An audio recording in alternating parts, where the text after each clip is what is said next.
انہوں نے بےہودہ حرکات بھی شروع کر دی تھی، جس کے بعد اپنی آتش شوق بجھانے دونوں نیچے چلے گئے تھے۔ شیرگل اپنی جگہ ڈٹا رہا۔ اس نے اپنے ساتھ رکھے واکی ٹاکی پر کار میں موجود اپنے ساتھیوں سے کچھ کھانے پینے کی چیزیں منگوا لی تھی اور اب سڑک کنارے کھڑا اس کا منتظر تھا۔ واکی ٹاکی پر سگنل اسے مل چکا تھا۔ تھوڑی دیر بعد اسے کار اپنی طرف آتی دکھائی دی، جس میں موجود اس کے ساتھی نے کار روک کر اس کا بونٹ اس طرح اوپر اٹھا لیا تھا جیسے اچانک اس میں کوئی نقص آ گیا ہو۔ شیرگل خان لاپرواہی سے چلتا اس کے نزدیک پہنچ رہا تھا جب اس کے ساتھی نے اگلی سیٹ پر رکھا ایک شاپنگ بیگ باہر رکھ دیا، جو شیرگل نے چلتے چلتے ہی اٹھا لیا اور اس سے بغیر بات کیے واپس اپنے مورچے کی طرف روانہ ہو گیا۔ اس بیگ میں اس کے لیے ایک لنچ باکس، چائے کا تھرمس اور ایک کاغذ پر لکھا ہوا پیغام تھا کہ اس کی ہدایت کے مطابق گاڑیاں پہنچ چکی ہیں اور اسے کس طرح انہیں سگنل دینا ہے۔ شیرگل خان ایک قدرے آرام دہ جگہ پر پتریلی چٹان سے ٹیک لگا کر بیٹھ گیا جب اسے دور سے کسی کار کی روشنی ملک اختر کے گھر کی طرف لپکتی دکھائی دے۔ ایک مرتبہ پھر وہ چوکنا ہو کر بیٹھ گیا۔ اپنے گلے میں لٹکتی دوربین اس نے آنکھوں سے لگا لی تھی۔ اندھیرا اب دن کے اجالے پر مکمل غالب آ چکا تھا اور دور دور تک سوائے سمندر کی لہروں کے شور کے سوا اور کچھ سنائی نہیں دیتا تھا، لیکن اس دوربین کی مدد سے باہر کا منظر دن کے اجالے کی طرح روشن تھا۔ بڑی مرسیڈیز کار تھی جو گیٹ پر آ کر رکی اور اس میں سے ایک شخص باہر نکلا جس نے گھنٹی کا بٹن دبایا۔ ایک مرتبہ پھر وہ چوکنا ہو کر بیٹھ گیا۔ یہ گلشیر کے لیے دوسرا سرپرائز تھا۔ گھنٹی بجانے والا جبار تھا۔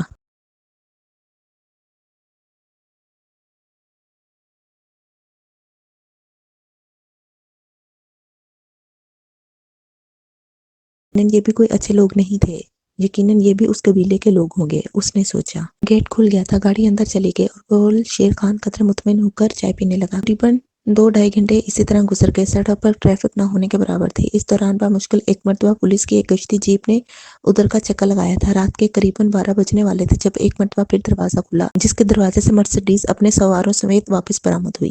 شیرگل خان نے اچھی طرح اطمینان کر لیا تھا کہ اس کار میں میناکشی سوار نہیں ہے۔ اس نے اپنے بائیں ہاتھ رکھے واکی ٹاکی پر اپنے ساتھیوں کو مرسیڈیز کا نمبر، رنگ اور پوزیشن سے آگاہ کرنے کے بعد اس کے تعاقب کی ہدایت کی اور پھر اپنی جگہ ڈٹ کر بیٹھ گیا۔ وہ زندگی میں پہلی مرتبہ رات جاگ کر نہیں گزار رہا تھا، ایسی سینکڑوں راتیں اس نے اس سے پہلے گزاری تھی، اپنی نوکری میں بھی اور اس سے پہلے بھی۔ جب وہ کالج لائف میں اسکاؤٹ تھا تو کیمپ فائر میں اکثر شمولیت کیا کرتا تھا۔ صبح کب ہوئی اور رات کب گزری، شیرگل خان کو اس کا احساس ہی نہ ہو سکا۔ اس کے ساتھی نے شاید اس کی تنہائی کا احساس کرتے ہوئے اس کے لیے چھوٹا سا اسٹیریو اور 2-3 کیسٹ بھی ساتھ ہی رکھ دیے تھے تاکہ اس کی دلچسپی کا کوئی سامان تو وہاں موجود ہو، لیکن شیرگل خان نے ایک کیسٹ بمشکل سنا تھا جب اس کی طبیعت اکتا گئی اور اس نے سمندر کے سینے پر بہت دور اندھیرے میں رینگتے ان جہازوں اور اسٹیمروں پر نظر جما لی جو یہاں سے معمول کے مطابق گزر رہے تھے۔ صبح کی نماز اس نے وہیں بوتل میں بچے تھوڑے سے پانی سے وضو کر کے ادا کی اور پھر چوکنا ہو کر بیٹھ گیا۔